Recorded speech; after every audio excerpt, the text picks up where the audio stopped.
Hello friends. आज के इस वीडियो में हम एंड्रॉयड सर्विसेज के बारे में पढ़ने वाले हैं। तो एंड्रॉयड सर्विस क्या होती है? ये एक एप्लीकेशन कंपोनेंट है, जैसे कि ब्रॉडकास्ट रिसीवर, एक्टिविटी या फिर कंटेंट प्रोवाइडर होते हैं, वैसे ही एंड्रॉयड सर्विसेज भी एक एप्लीकेशन कंपोनेंट है जो कि मेन थ्रेड में रन होती है। और जो भी कंपोनेंट उसे स्टार्ट करता है उसके मेन थ्रेड पे वो रन होती है। ठीक है। और जनरली हम कब यूज़ करते हैं एंड्रॉयड सर्विसेज को? जब हमें कोई ऐसी टास्क परफॉर्म करनी होती है जिसमें कोई यूआई नहीं होता, और जनरली वो टास्क थोड़ी ज़्यादा बड़ी ही नहीं होनी चाहिए। अगर हमारी प्रोसेस या हमारा ऑपरेशन कुछ ऐसा है जो कि काफ़ी लंबा काफ़ी लॉन्ग रनिंग है, या फिर तो हमें उस टाइप के ऑपरेशन को बैकग्राउंड में करना पड़ता है। क्योंकि अगर हम उसे मेन थ्रेड में करेंगे, अगर बैकग्राउंड में नहीं करेंगे, तो वो हमारा अगर वो प्रोसेस काफ़ी लेंथी है, काफ़ी लॉन्ग रनिंग प्रोसेस है, और हम जानते हैं कि जैसे हमारी सर्विसेज मेन थ्रेड में रन होती हैं, तो वो मेन थ्रेड को ब्लॉक कर देंगे और हमारा यूआई अनरिस्पॉन्सिव हो जाएगा और हमारा ऐप एएनआर थ्रो कर देगा। तो ऐसी कंडीशन में जब हमें कोई लॉन्ग रनिंग प्रोसेस, जैसे कि मान लो सीपीयू इंटेंसिव प्रोसेस जैसे MP3 प्लेबैक करना है, या फिर नेटवर्क ऑपरेशन या फिर डेटाबेस ऑपरेशंस करने हैं, तो हम हमारी सर्विस में एक सेपरेट थ्रेड यूज़ करते हैं जिसमें हम इन ऑपरेशंस को परफॉर्म करते हैं। ठीक है, ताकि एएनआर थ्रो ना हो। अब जब भी हम किसी सर्विस को बनाते हैं तो हमें मैनिफेस्ट में सर्विस टैग के अंदर अपनी सर्विस को डिक्लेयर करना होता है। और एक इम्पॉर्टेंट बात ये है कि हम जनरली कंफ्यूज हो जाते हैं कि मेन थ्रेड और यूआई थ्रेड दोनों एक ही होता है। बट ये दोनों किसी भी एप्लीकेशन में मेन थ्रेड हमेशा यूआई थ्रेड हो ये ज़रूरी नहीं है। क्योंकि जैसे कि एग्जांपल लेते हैं, जब हम अपने एप्लीकेशन पे रन करते हैं और उसमें कुछ यूआई है, और जब हम उसे बैक प्रेस करते हैं और वो ऑन स्टॉप मेथड कॉल होता है, तब यूआई थ्रेड जो है उसका जो कंट्रोल है, अगर हम ऑन स्टॉप मेथड कॉल होता है एक्टिविटी का, तो वहाँ पे उस एक्टिविटी का यूआई थ्रेड का रोल ख़त्म हो जाता है। लेकिन मेन थ्रेड एप्लीकेशन का स्टिल अलाइव रहता है, जो कि ऐप को कंट्रोल करके रखता है। ठीक है। अब हम आगे समझते हैं कि सर्विसेज कितने टाइप की होती हैं। बेसिकली सर्विसेज दो तरीके से डिवाइड किया गया है। एक होती है स्टार्टेड सर्विस, एक होती है बाउंड सर्विस। स्टार्टेड सर्विस क्या होती है? जब भी हम किसी सर्विस को एप्लीकेशन कंपोनेंट से स्टार्ट करते हैं, जैसे किसी एक्टिविटी से स्टार्ट करें, या ब्रॉडकास्ट रिसीवर से, या फिर कंटेंट प्रोवाइडर से, या फिर सर्विस से भी हम किसी सर्विस को स्टार्ट कर सकते हैं। जब हम ऐसा कुछ करते हैं, तब ये हमें एक मेथड कॉल करना पड़ता है, स्टार्ट सर्विस मेथड। ठीक है, इसके थ्रू हमारी सर्विस स्टार्ट हो जाती है। जनरली ये एक वन वे प्रोसेस है, वन वे कम्युनिकेशन होता है। हमें सर्विस से कुछ रिटर्न नहीं मिलता है अपने ऐप कंपोनेंट में।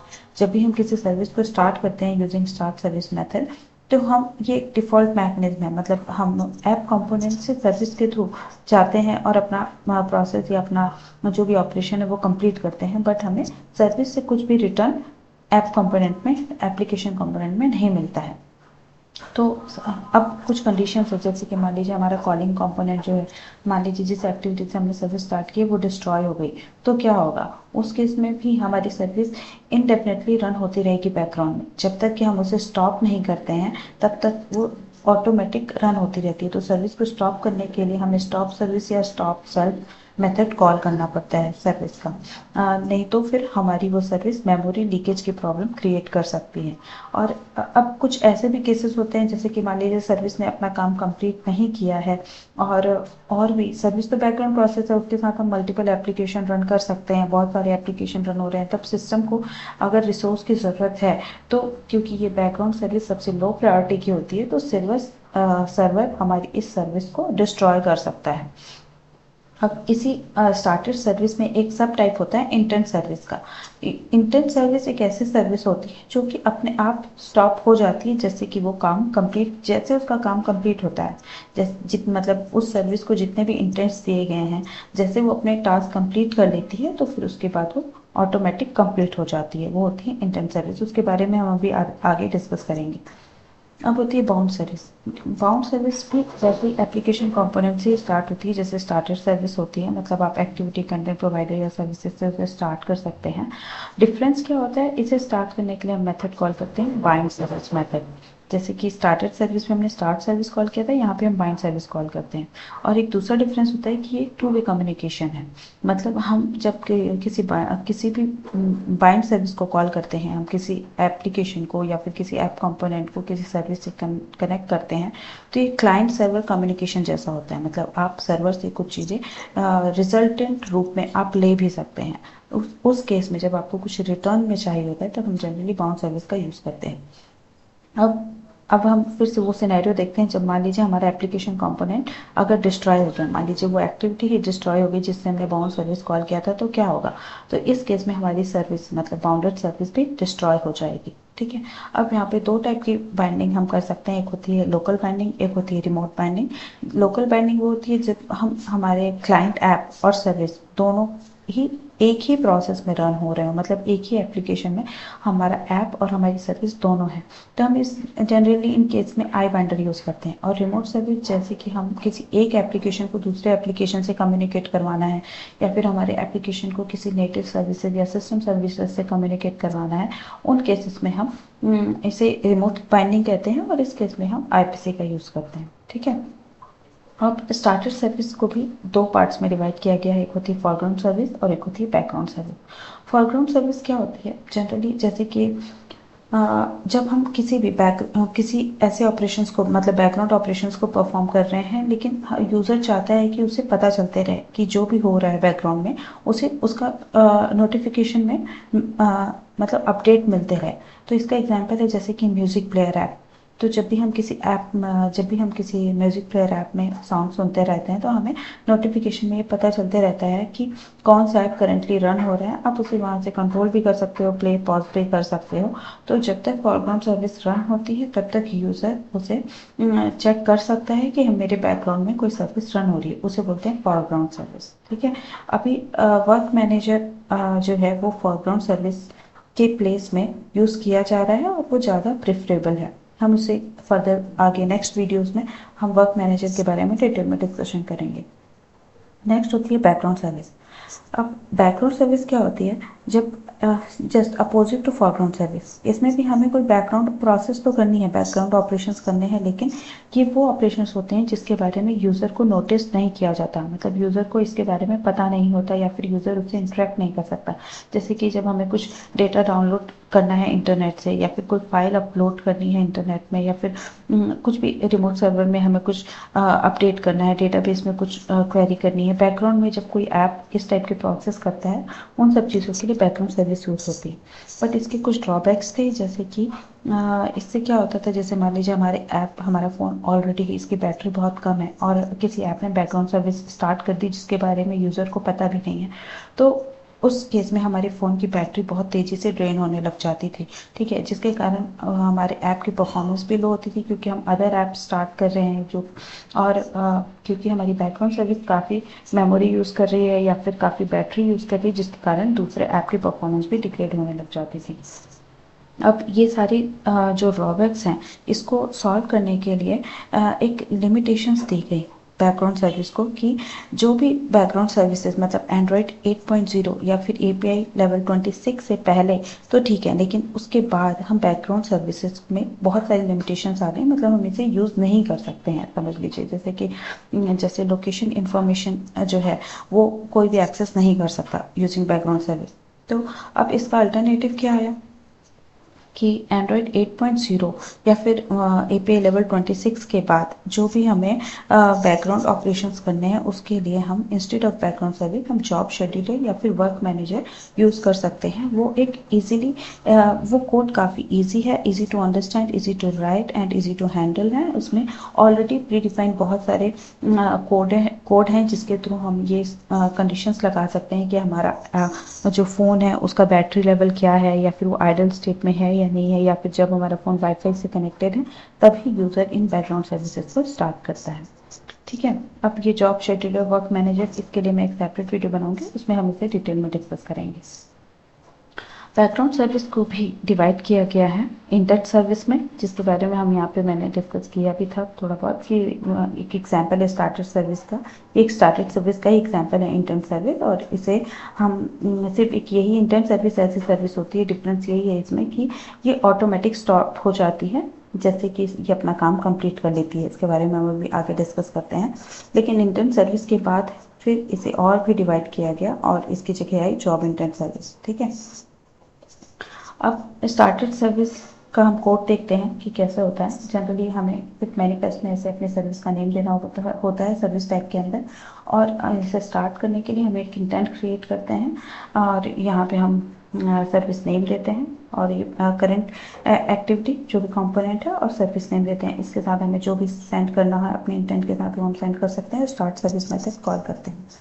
ठीक है, और जब हमें अपनी सर्विस को स्टॉप करना है, मान लीजिए इसने जब पूरा प्रोसेस कंप्लीट कर लिया, तो हम यहाँ पे सेम इंटेंट के थ्रू ये ऐसा इंटेंट फिर से क्रिएट करेंगे, स्टॉप सर्विस मेथड कॉल कर देंगे। ये हमारी सर्विस होती है। जैसे कि ये हमारी एक स्टार्टेड सर्विस है जिसमें हम एक्सटेंड करते हैं सर्विस क्लास को, और यहाँ कुछ मेथड्स होते हैं जैसे कि ऑन स्टार्ट मेथड। जब भी हम यहाँ पे स्टार्ट सर्विस मेथड कॉल करते हैं तो कंट्रोल आता है ऑन स्टार्ट कमांड के पास कंट्रोल आता है। ठीक है, और यहाँ पे एक ऑन मेन मेथड को भी हम ओवरराइड करते हैं, बट स्टार्टिंग सर्विस के केस में on main method null return करता है। ठीक है, तो अब जब भी हम हमारा मतलब इसी चीज़ को हम यहाँ पे देख रहे हैं कि जैसे कि हम किसी भी सर्विस को स्टार्ट करते हैं, तब ये जो हमारा स्टार्ट सर्विस मेथड है वो ऑन क्रिएट मेथड को, सर्विस के ऑन क्रिएट मेथड को सबसे पहले ट्रिगर करता है। ठीक है, अब जैसे फर्स्ट टाइम यहाँ पे हमारी सर्विस में एक ऑन क्रिएट मेथड भी होता है, उसको पहले ट्रिगर करता है। अब जब तक हमारी सर्विस रन नहीं हो रही है फर्स्ट टाइम, लेकिन अगर मान लीजिए फिर से हमने यही मेथड को दोबारा से इंटेंट बनाया, फिर से कॉल किया स्टार्ट सर्विस और सेम इंटेंट के थ्रू, तो ऑन क्रिएट मेथड कॉल नहीं होगा। सेकेंड टाइम से कंट्रोल आएगा ऑन स्टार्ट कमांड से। इसका मतलब ये है कि अगर सर्विस ऑलरेडी रनिंग स्टेट में होती है तो वो मल्टीपल टाइम उसे ऑन क्रिएट या मल्टीपल इंस्टेंस क्रिएट नहीं होते हैं, सेम सर्विस बैकग्राउंड में रन होती रहती है और ऑन स्टार्ट कमांड उसे हैंडल कर लेता है। ठीक है, तो यहाँ पे यही चीज़ के बारे में मेंशन किया गया है कि तो service is started only once no matter how often you call start service method. आप कितने बार भी स्टार्ट सर्विस मेथड को कॉल कर लीजिए, सर्विस सिर्फ एक ही बार स्टार्ट होती है और उसका कंट्रोल पास कर दिया जाता है ऑन स्टार्ट कमांड को। ठीक है, तो इसलिए इसे नॉन ब्लॉकिंग भी कहते हैं। अब होती है इंटेंट सर्विस। इंटेंट सर्विस में क्या होता है, सेम वैसे ही जैसे वहाँ पे हमने सर्विस क्रिएट की थी, बस यहाँ पे एक्सटेंड करना होता है हमें इंटेंट सर्विस मेथड को। तो इसके साथ ओवरराइड मेथड होता है ऑन हैंडल इंटेंट। तो जब भी हम अपनी सर्विस को जैसे यहाँ पे कॉल कर रहे हैं, सर्विस क्लास का नेम दिया, उसके साथ जो भी वैल्यू हमें भेजनी है इंटेंट में पुट एक्स्ट्रा करके हम वैल्यू भेज देते हैं, स्टार्ट सर्विस मेथड कॉल करते हैं, तो यहाँ पे कंट्रोल आता है ऑन हैंडल इंटेंट में। इंटेंट से हम वो वैल्यूज को एक्स्ट्रा करके निकाल सकते हैं और टोस्ट में वैल्यूज को हम दिखा सकते हैं। ठीक है, तो जब भी हम स्टार्ट सर्विस मेथड को कॉल करते हैं इंटेंट सर्विस में विथ इंटेंट, तो ये क्या होता है, ये हमारा एक डिफरेंट वर्कर थ्रेड में रन होने लगता है इंटेंट सर्विस। क्यों, एक्चुअल में इसका इंटरनल प्रोसेस ये रहता है कि इंटेंट सर्विस कभी भी मेन थ्रेड पर रन नहीं होती है। डिफरेंस सिर्फ इतना ही है कि ये एक डिफरेंट सेपरेट वर्कर थ्रेड से रन होती है, क्योंकि इंटेंट सर्विस एक वर्कर क्यू बनाता है और जितने भी इंटेंट इसको दिए जाते हैं ये सर्विस स्टार्ट करते टाइम, वो सब के सब इस वर्कर क्यू में ऐड होते जाते हैं और on handle intent method in intends को वन बाय वन एग्जीक्यूट करते जाता है। इसे सिक्वेंशियल एग्जीक्यूशन कहते हैं। ठीक है, और जैसे ही ये सारे इंटेंट हैंडल हो जाते हैं, उसके बाद इंटेंट सर्विस अपने आप ही स्टॉप हो जाती है। इंटरनली वो स्टॉप सेल्स मेथड को ही कॉल करती है। ठीक है, तो बेसिकली इंटेंट सर्विस का यूज़ कब किया जाता है, इसका मेन पर्पस है जैसे कि हमें मान लीजिए मल्टीपल बैकग्राउंड प्रोसेस करनी है, लेकिन वन बाय वन हम उसको एग्जीक्यूट करना चाहते हैं। जैसे कि बहुत सारे सॉन्ग्स हैं और आप उसको डाउनलोड करना चाहते हैं प्लेलिस्ट से वन बाय वन। जैसे एक सॉन्ग डाउनलोड हो, फिर उसके बाद फिर दूसरा सॉन्ग स्टार्ट हो, वो डाउनलोड हो जाए, फिर तीसरा सॉन्ग डाउनलोड हो। तो इस टाइप की जब बैकग्राउंड प्रोसेस करनी होती है जो कि वन बाय वन एग्जीक्यूट होनी चाहिए, एक फिनिश होने के बाद दूसरी होनी चाहिए, उस केस में हम इंटेंट सर्विस का यूज़ करते हैं। के बाद आई थी जॉब इंटेंट सर्विस। तो जॉब इंटेंट सर्विस आई क्यों, एक्चुअली ये जो लिमिटेशन थी, हमने देखा था कि बैकग्राउंड सर्विस में एक लिमिटेशन है कि एंड्रॉयड 8.0 के बाद हम इसे यूज़ नहीं कर सकते बैकग्राउंड सर्विस को, क्योंकि वो बैटरी ड्रेन और अदर लिमिटेशंस के कारण। तो वो सेम लिमिटेशन इंटेंट सर्विस में भी अप्लाई हो गई। इसके कारण हमें इंटेंट सर्विस का एक अल्टरनेटिव आया जिसे कहते हैं जॉब इंटेंट सर्विस। तो जब भी हमें इस टाइप के सिक्वेंशियल एग्जीक्यूशन वाले काम करने हैं, तो वो ऐप जो API 26 से कम के हैं, कम को सपोर्ट करते हैं, वहाँ हम इंटेंट सर्विस यूज़ कर सकते हैं। और उसके बाद वाले में हम जॉब इंटेंट सर्विस यूज़ कर सकते हैं यूजिंग, क्योंकि वो इंटरनली जॉब शेड्यूलर यूज़ करता है। ठीक है, अब आते हैं बाउंड सर्विस। बाउंड सर्विस क्या होती है कि क्लाइंट सर्विस कम्युनिकेशन पे बेस्ड होती है बेसिकली। तो इसमें यहाँ पे हम देखते हैं, देखिए ये हमारा एक एप्लीकेशन का कोड है, सपोज ये एक्टिविटी का कोड है। तो इसमें हम एक स्टार्ट कमांड में हमने सेम वैसे एक इंटेंट बनाया जिसमें हमने सर्विस का नेम दिया है, और यहाँ पे हम स्टार्ट सर्विस की जगह हमने बाइंड सर्विस मेथड कॉल किया है। ठीक है, और यहाँ पे हम बाइंड सर्विस के साथ हम वो इंटेंट के अलावा हम यहाँ पे एक सर्विस कनेक्शन भेजते हैं और बाइंड ऑटो क्रिएट भेजते हैं। अब ये सर्विस कनेक्शन क्या है? सर्विस कनेक्शन ये हमने यहाँ पे क्रिएट किया। सर्विस कनेक्शन एक इंस्टेंस होता है जिसमें दो ओवरराइडेड मेथड होते हैं, service connected and service disconnected. तो जब भी हमारी बाइंड सर्विस से हमारा मतलब एक्टिविटी कंपोनेंट जब हमारी सर्विस से बाइंडेड हो जाता है, तो यहाँ पे कंट्रोल आता है कि हाँ हमारी सर्विस कनेक्टेड हो गई, ऑन सर्विस कनेक्टेड। और जब हमारा काम कंप्लीट हो जाए, हम बाइंड सर्विस से हम डिसकनेक्ट होते हैं, तो यहाँ पे कंट्रोल आता है ऑन सर्विस डिसकनेक्टेड। तो हम यहाँ पे एक वेरिएबल मेंटेन करते हैं, इज बाउंड मतलब बाउंडेड हो गया है या फिर बाउंडेड नहीं हुआ है। ठीक है, और जब स्टॉप ऑन स्टॉप पे कंट्रोल आता है, तो हम उसे अनबाइंड सर्विस कर देते हैं, या फिर मतलब कि जब हमारा एक्टिविटी कंपोनेंट फिनिश हो गया तो तब भी हमें हमारी बाइंड सर्विस से कनेक्शन को रिलीज करना है, तब हम यहाँ पे अनबाइंड कर देते हैं हमारी सर्विस को। अब ये बाइंड सर्विस का कोड है। बाइंड सर्विस में बेसिकली डिफरेंस सिर्फ इतना ही होता है, जैसे कि हमारी नॉर्मल सर्विस में था ऑन बाइंड मेथड में हम रिटर्न कर रहे थे नल, लेकिन यहाँ पे हम एक आई बाइंडर इंटरफेस को रिटर्न करते हैं। तो आई बाइंडर इंटरफेस ये है। आई बाइंडर इंटरफेस का बेसिकली यूज होता है कम्युनिकेशन के लिए बिटवीन डिफरेंट प्रोसेसेस। ठीक है, मतलब क्लाइंट और सर्विस के बीच में आपको कम्युनिकेशन करना है तो आई बाइंडर का यूज करना पड़ेगा।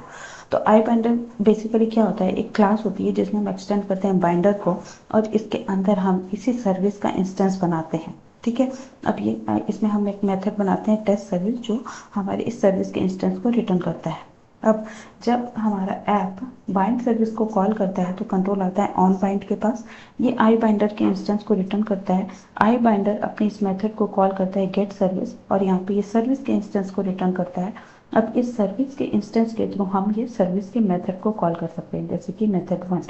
अब अगर ये प्रोसेस मान लो लॉन्ग रनिंग प्रोसेस है तो हम इसमें एक सेपरेट थ्रेड यूज करके इसको कॉल कर सकते हैं। बस यही होती है बाइंडिंग प्रोसेस। ठीक है, इसी के बारे में मैंने यहाँ पे डिटेल में लिखा हुआ है कि जब multiple components can bind to a service simultaneously, बहुत सारे कंपोनेंट्स को हम एक साथ किसी भी सर्विस में बाइंड सर्विस के थ्रू हम कनेक्ट कर सकते हैं। और जब जैसे ही क्लाइंट का काम कंप्लीट हो जाता है, जैसे कि एप्लीकेशन कंपोनेंट का काम बाइंड सर्विस के साथ जो भी उसे काम है, कनेक्ट करना है, डेटा फेच करना है, वो जैसे कंप्लीट होता है वो उसे अनबाइंड कर देता है यूजिंग ऑन स्टॉप मेथड। ठीक है, अब जैसे ही सारे एप्लीकेशन कंपोनेंट उस बाइंड सर्विस के साथ अनबाइंड कर लेते हैं, ऑटोमेटिक ये बाइंड सर्विस अपने ऑन अनबाइंड मेथड को कॉल कर लेती है और अपने आप को फिनिश कर लेती है।